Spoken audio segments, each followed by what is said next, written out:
Thank you everyone for joining us for this Zero Waste Facebook Live discussion and Q&A. My name is Olivia Sinaraki from Conservation Law Foundation.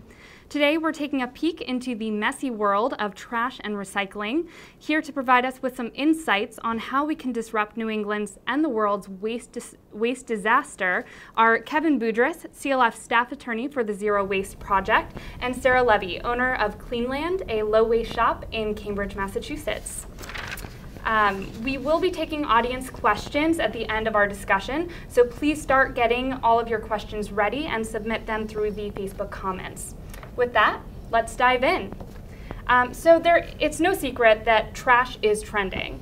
Over the past few years, waste and its negative effects on the environment and our health have been gaining a lot of attention. Why do you think that is? What about trash and recycling has sparked such public interest and outrage? Sarah, let's start with you.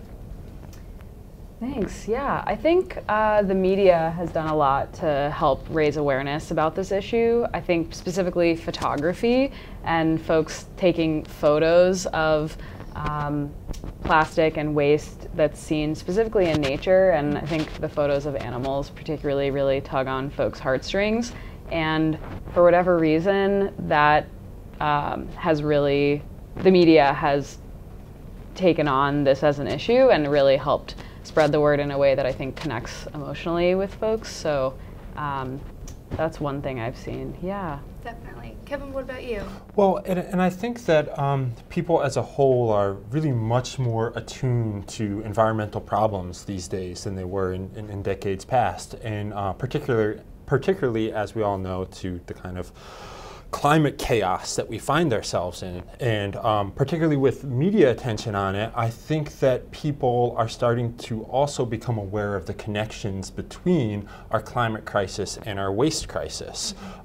When it comes to plastics, I think people are starting to understand how plastics impact our lives throughout their existence and are a significant contributor to climate change. Same things with our landfills and our incinerators. As we become more attuned to the environmental problems throughout our societies, we start to see these individual areas in which kind of the way our systems have worked for a long time are really negatively impacting our environments, and landfills, incinerators, and other waste problems are one of those significant areas. Definitely. And as folks can see on the screen, a pie chart just giving an example of what is in our waste stream. And this is in Massachusetts on information we have from there, but plastic is a big part of our waste stream, organics, so food waste and yard waste as well. So would either of you like to speak on those issues around plastic and food waste?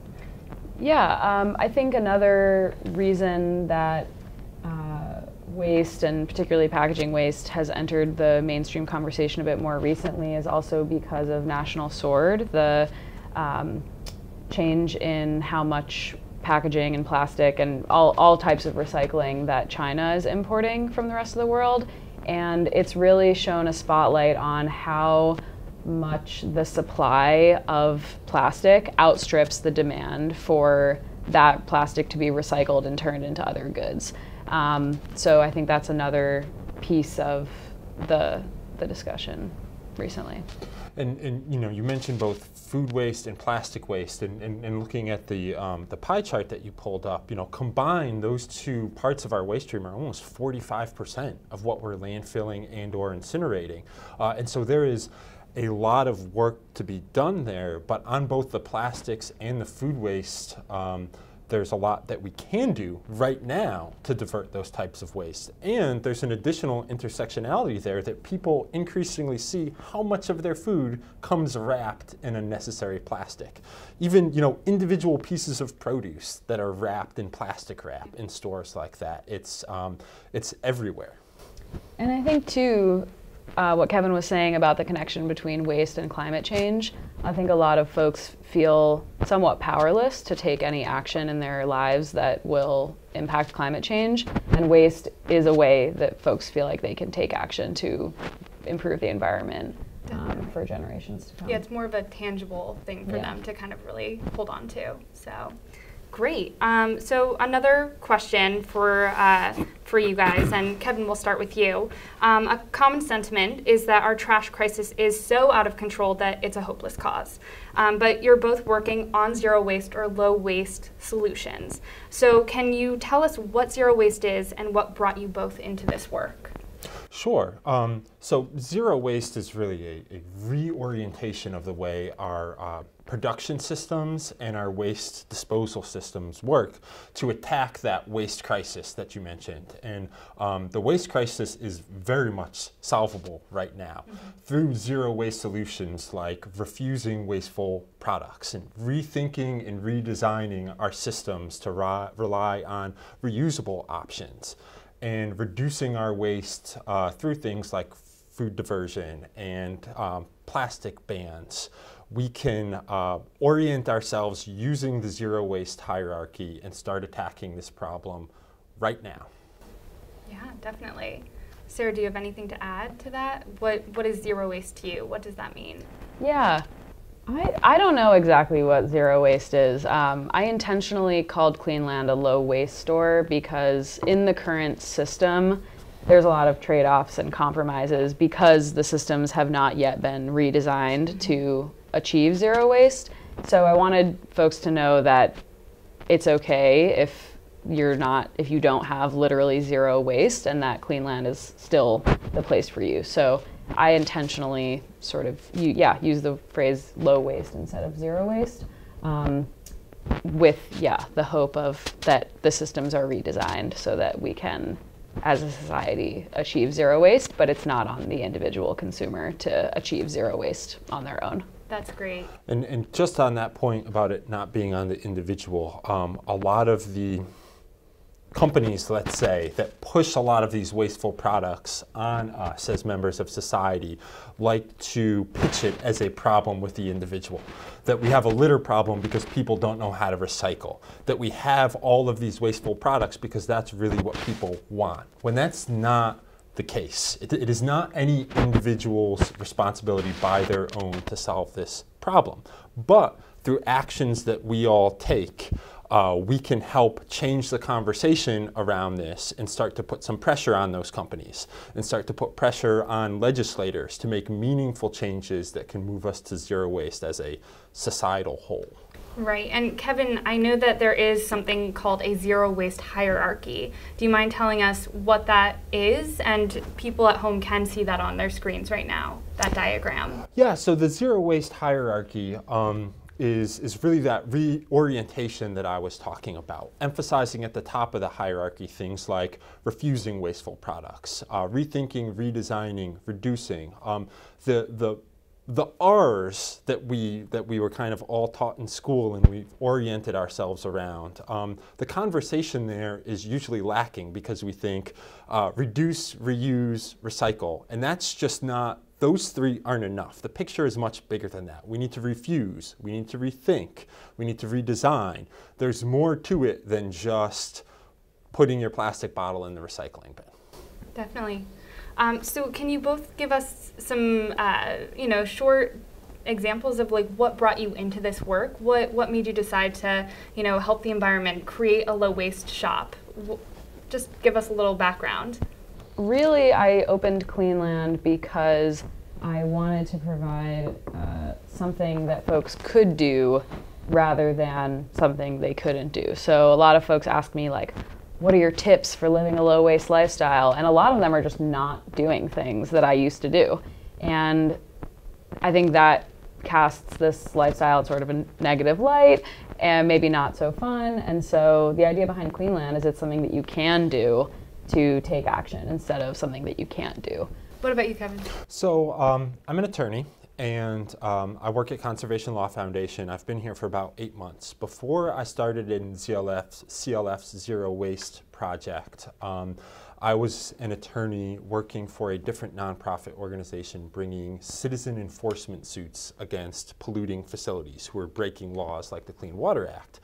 And I'd been involved in a number of cases against old leaking landfills and trash incinerators. And I really saw firsthand the negative environmental, health, and social impacts that our decades of poor waste systems have had on the people that live near these facilities. And it really made me want to get into this work in the type of role that the Zero Waste Project affords me. That's more of the front end, to work on legislation and on advocacy, to do what we can to significantly reduce our waste so that 30 years from now we're not stuck with a new leaking landfill or a new polluting incinerator.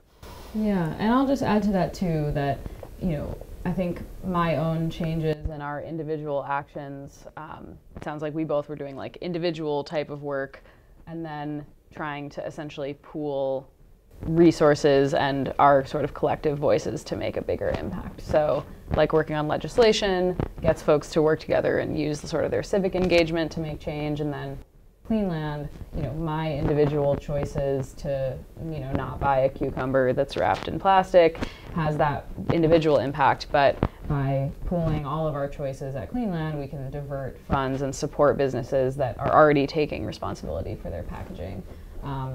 So I think that's another sort of shift in why I opened Cleanland. That's great. All right, so moving on, and just a quick reminder for our viewers at home, we will be taking questions at the end of our discussion. So remember to submit any questions that you have now and throughout the rest of the live stream in the Facebook comments. So Sarah, we were just speaking about Cleanland, and I think that what you're doing is kind of a radical idea. It's a different type of business model that focuses on refillables and reuse systems. And like you said, Cleanland as a whole is doing a lot collectively to make change. So what has been the reaction to this model, this business model? So I'll just quickly recap that Cleanland is a low waste shop. So we buy personal and home care products in bulk, so shampoo, conditioner, dish soap, laundry detergent, and then folks can bring their own container, retail size, regular small size container, and just refill it over and over again instead of needing to buy a new a small single-use plastic container. And the reaction has been really positive, and I think sort of what we were talking about before, that folks' awareness of the waste they produce as individuals and the climate crisis that we're in has increased over the last few years, and Cleanland provides an action, something that folks can do to reduce their waste and also be part of a community of folks that are trying to do the same thing, and again, sort of magnify their individual impact. So it's going great. Met a lot of nice folks. That's awesome, and I love that collective feeling that you've created, and that collectively you're all taking action together, which is amazing. So Kevin, you are a lawyer. In terms of legislative action, what are some examples of zero waste solutions that you think the government could put in place to systemically reduce our trash, protect our environment, and care for our communities? So there are a number of things that our government, both on the state level, local level, federal level, all our level of governments can be taking action right now to address this crisis, and many of them are. One of the major waste problems, and we've discussed it many times here already today, are plastics. And there are a lot of actions at the legislative level that can be taken to address the plastics crisis. I think principally of plastics bans, bans on single-use plastic checkout bags, bans on plastic straws, polystyrene food containers. These types of bans make a significant difference in our waste stream and in our plastics crisis. As you had up in that pie graph earlier, plastics from state to state are anywhere between 10 and 15% of the waste stream. So by eliminating some of these particularly pernicious single-use plastics, we can go a long way in cutting down on the waste that we're generating and solving the waste crisis. Bottle bills or bottle return programs are another big part of what state legislatures can do to address these waste crises. So with a bottle bill, a consumer puts a deposit, 5 or 10 cents, on a beverage container when they buy it. They get that deposit back when they bring it back to be recycled. And they're shown to significantly improve collection rates and recycling rates, so that so many of our single-use containers aren't being thrown in the landfill or in the incinerator every year. And one of the other big things that state governments can be doing, and we again saw this earlier on the pie chart, is significantly reducing the amount of compostable matter that we're putting in landfills and incinerators, the organic waste, the food waste. That's about 1/3 of what's in our waste stream. And so through food waste and organic waste bans, states can require certain large institutions like grocery stores and schools and restaurants to divert all of their food waste into composters or anaerobic digesters, which are significantly better for the climate, reduce the overall tonnage of our waste stream. And I'd like to just mention that Rhode Island, where I live, the House Environment Committee in Rhode Island this coming Thursday is going to be holding a hearing on a bill to improve Rhode Island's food waste ban, to keep more food waste out of our waste stream. And so a state like Rhode Island is moving along the path to take significant action on this piece of the waste graph right now. That's awesome. So speaking of, you mentioned a lot of different things right there. A bottle bill, plastic bans, producer responsibility, composting. Those are all solutions that we have to our waste disaster at the moment. Speaking of the bottle bill, sounds like that could be also a potential for reuse systems, like your refillable, low waste shop. So any thoughts on reuse systems and having a bottle bill system that could also be aimed towards reusables? So you're absolutely right that a bottle bill system can help us transition, so to speak, to reusable systems, and that's something that the state of Oregon is doing. They've had a bottle bill for a long time. It's been a successful model, and they've used that bottle return infrastructure to develop a reusable bottle system for beer. So using the same redemption centers that they have, people, after they're done drinking their beer bottle, they bring the bottle back, and rather than being broken down and recycled, that bottle is cleaned and refilled, which is a much more efficient way to run the whole system. You already have a perfectly good beer bottle.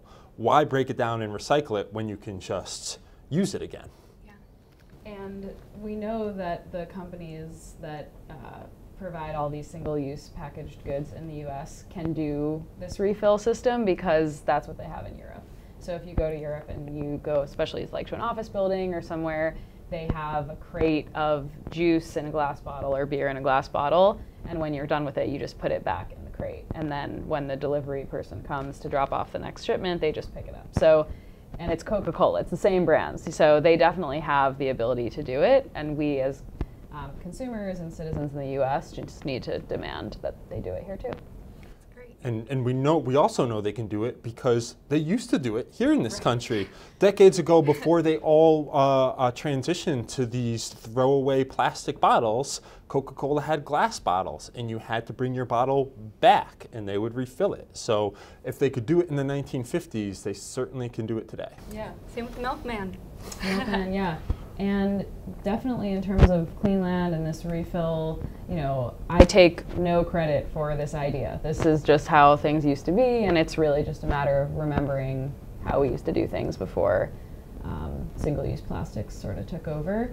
And just to draw a really sort of fine line on this, plastics are a byproduct of the petroleum refinement process. So the fossil fuel companies know that their days are numbered in terms of the way they've been doing business, in terms of actually oil and gas and fracking. And so plastics is one of the only growth areas that they have. And so by limiting our plastic use and taking these legislative approaches as well as individual choices, we can directly impact climate change and the profitability of these companies that have been knowingly causing all these problems for a really long time. And that is, I mean, the reason that all these companies made these switches to using single-use plastic is because these other companies are profiting off of this destruction. So just to put a pretty fine point on it.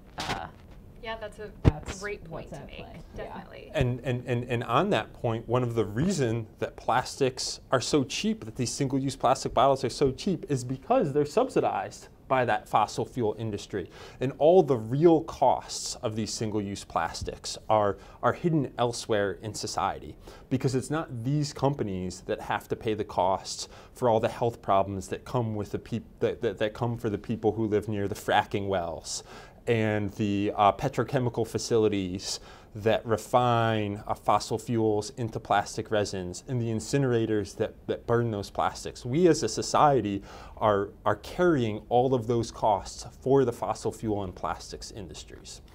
In addition to at the municipal level, I think, yeah, all municipalities are feeling strapped in terms of the cost of disposal of, right, that we all, as taxpayers, have to pay to do something with all this trash, and all this money that could be going to schools or public transportation or any other number of municipal functions is going to hauling away this trash that these companies have produced.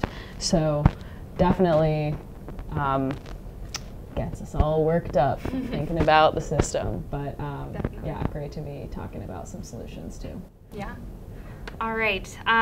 Just another quick reminder for our viewers, our Q&A is coming up shortly, so just make sure to get your questions in now, and you can do that by commenting on the Facebook video itself.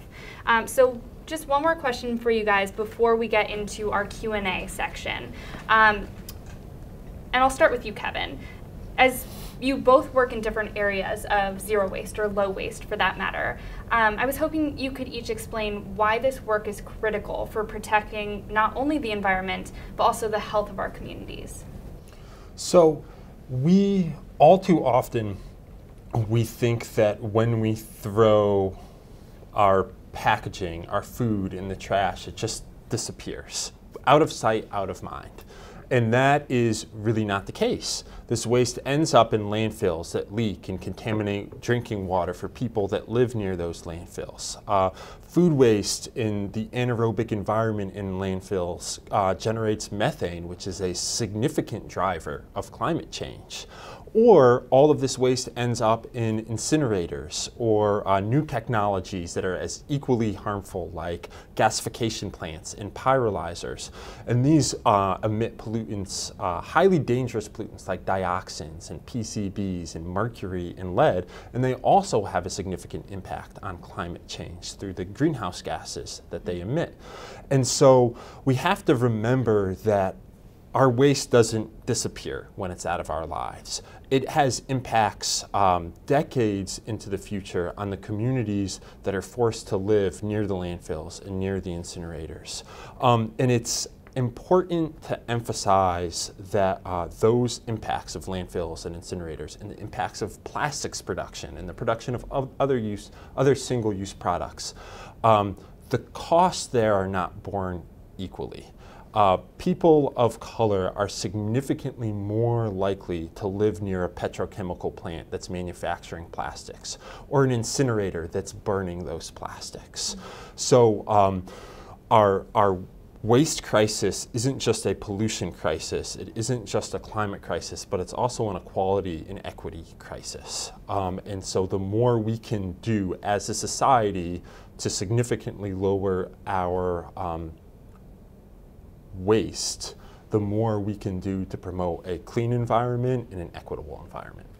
And just on Kevin's point there, we do have a visual up on the screen for our viewers, a map of Massachusetts indicating where those landfills and incinerators are and how close they are to these environmental justice communities.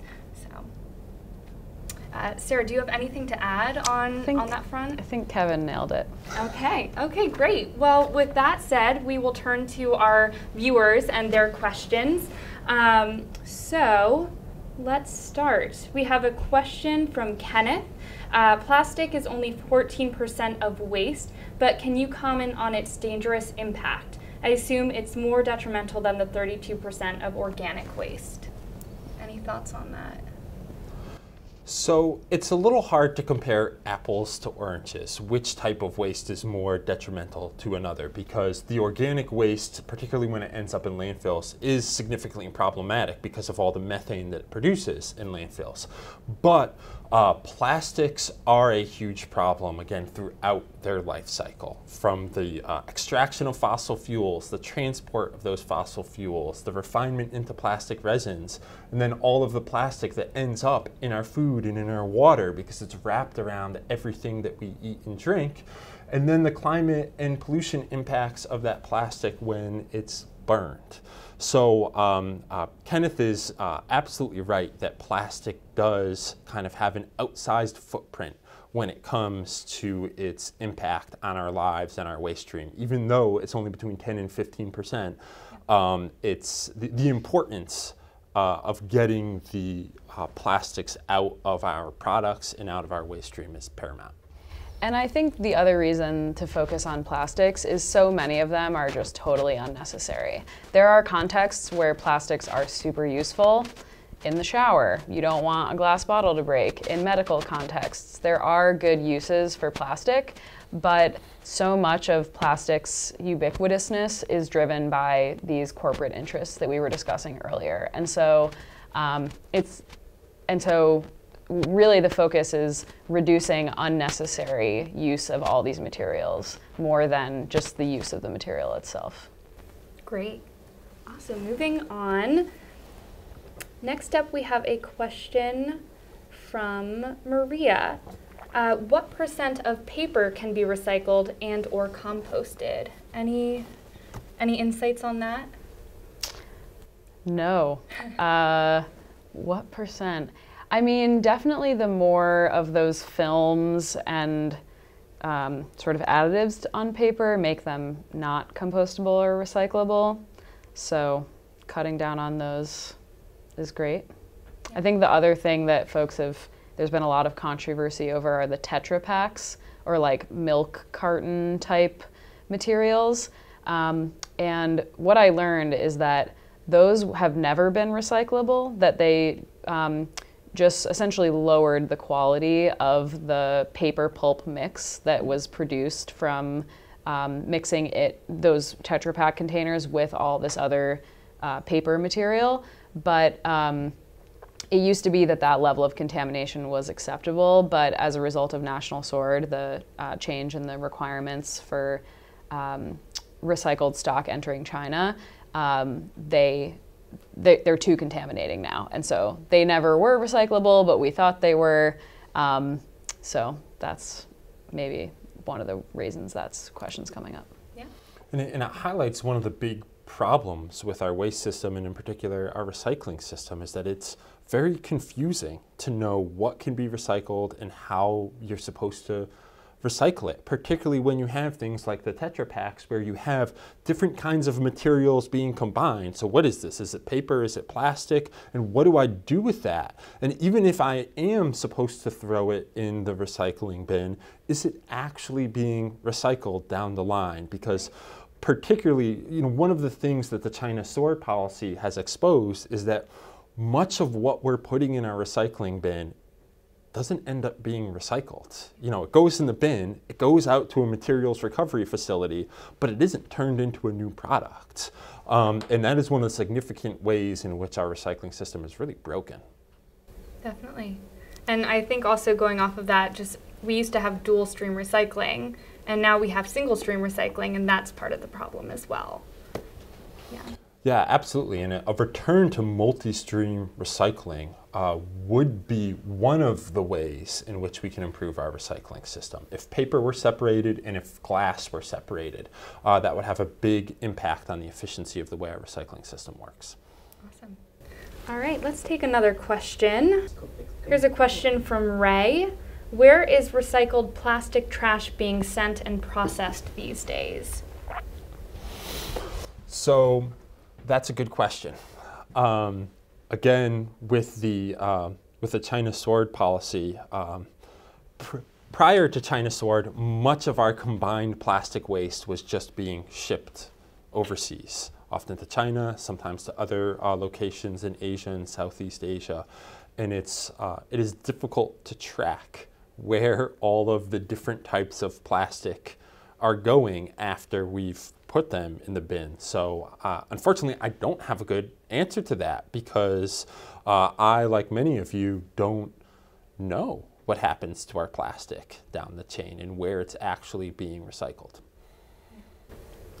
All right, we'll take a couple more questions here. Here's one from Recycle CT, Recycle Connecticut. What about buying products with recycled content? Does that help recycling and or reduce greenhouse gas emissions?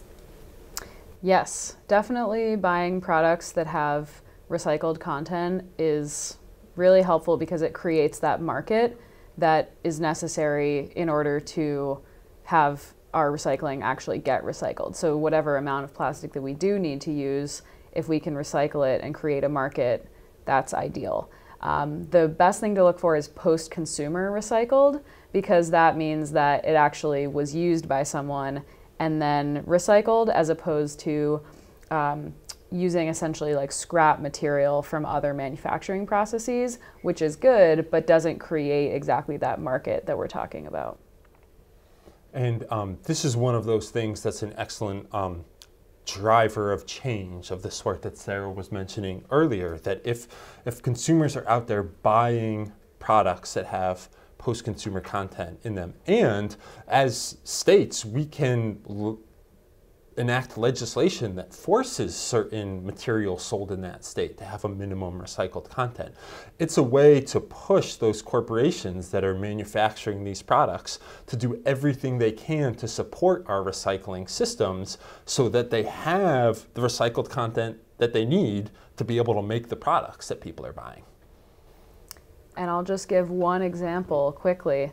Most major toilet paper manufacturers cut down and use virgin trees to make toilet paper, which is sad. So if all toilet paper had to be recycled paper or another material, that would significantly help old growth forests, particularly in Canada, stay capturing their carbon. Yeah, another solution right there. So, all right, we'll answer a couple more questions here. Here's one from Karen. Karen asks, how would you recommend a large community, for example, 90,000 population, improve its single stream recycling? The city is not willing to give it up at this time. Any thoughts? Yeah, I mean, what I found through Cleanland is the most effective way to create change is just person to person. Definitely folks ask me like, how do people hear about Cleanland? And it's really just from their friends, their family, their neighbors. And so in any size community, the most effective way to create change as an individual is just to talk with your friends and family about what you're doing and why it's important to you. And even beyond that, just being a role model, just doing it yourself, and people will notice, and hopefully even on an unconscious level think, okay, this is someone I know and that I care about, and they're doing this or living this way, and so it gains validity and interest sort of in my eyes. So, and I think definitely in Cambridge and Boston and communities in this area too, with the changes of what can you recycle, what can you not, the best way to definitely, it's really great if municipalities can provide information, but then in terms of that information spreading, really is most effective just person to person. And I'd love to build on that and highlight one more thing that individuals can do, which is reach out to your lawmakers to put pressure on them to support legislative changes that would help single stream recycling. And the two big changes on that front are one, bottle bills. If you live in a state that doesn't have a bottle bill, push your lawmakers to enact a bottle bill. If you live in a state that does have a bottle bill, push your lawmakers to improve that bottle bill. Because one of the things that bottle return programs do is pull glass out of single stream recycling. And broken glass in single stream is a huge problem, and it contaminates other materials and lowers the value of those materials. Another thing that you can push your lawmakers to support is extended producer responsibility for packaging, which you mentioned earlier, which shifts the costs of dealing with a lot of this packaging waste off of the towns and cities that pay for recycling programs and back on to the companies that produce this packaging in the first place. And that can have a huge impact on the health and the vitality of single-stream recycling programs. The state of Maine right now is exploring legislation on extended producer responsibility for packaging. And there's actually a federal bill, the Break Free from Plastic Pollution Act, that would implement a nationwide extended producer responsibility program, which would help those single-stream recycling programs. So something we can all do as individuals is reach out to your state legislator, to your federal legislators, and push them to support these types of changes. And just to be really clear, when Kevin says improve the bottle bill, if they have one, essentially you mean increase the number of bottles that are covered under the bottle bill, right? Yes. So when bottle bills were really popular, plastic water bottles and soda bottles were not at nearly as common as they are now. And so a lot of them are not covered under existing bottle bills. So that's just for folks watching at home. Yeah, that's a big part. Expand the type of containers that are in bottle bill programs and also increase the deposit amounts. A lot of these programs, like in Massachusetts and Connecticut, have 5-cent deposits. They've had 5-cent deposits since the early 80s. If those deposits had tracked inflation, they would be somewhere around 17 cents right now. So at a minimum, we should bump those deposit amounts up to 10 cents to kind of incentivize the return of these containers. Yeah, some call to actions right there for everyone. We're going to answer one more question here and then we're going to wrap it up. All right, so let's answer a question from Ellen here. Where is a good list of products with post-consumer content? Will manufacturers be forced to redesign with the introduction of the Break Free from Plastic bill, federal bill? So what you guys were just talking about with the federal legislation. Yeah. There's not a good comprehensive list that I know of. So really it's more about just looking at the products that you're buying and seeing if it's on there. I'm pretty sure they will advertise it because it's good marketing. So yeah, that would be a cool project though, definitely for an organization to take on. And yeah, maybe can talk about if including post-consumer content is included in Break Free from Plastic. Yeah, so in the Break Free from Plastic Pollution Act would absolutely require producers to change the way they're designing packaging.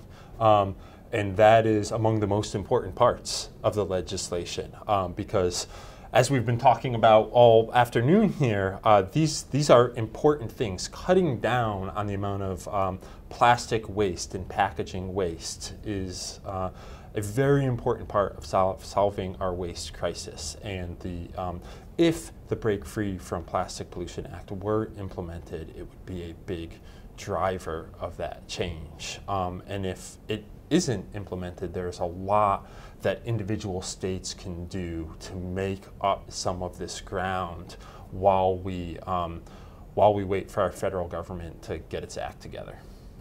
Great. Well, thank you both so much for joining us for this wonderful discussion today, and thank you to everyone watching for joining the conversation as well. Remember to visit Cleanland the next time that you're in Cambridge and check out that refillable reuse shop, and make sure to sign up for CLF's monthly newsletter so that you can find out more information and figure out how to get involved as well. So thank you again.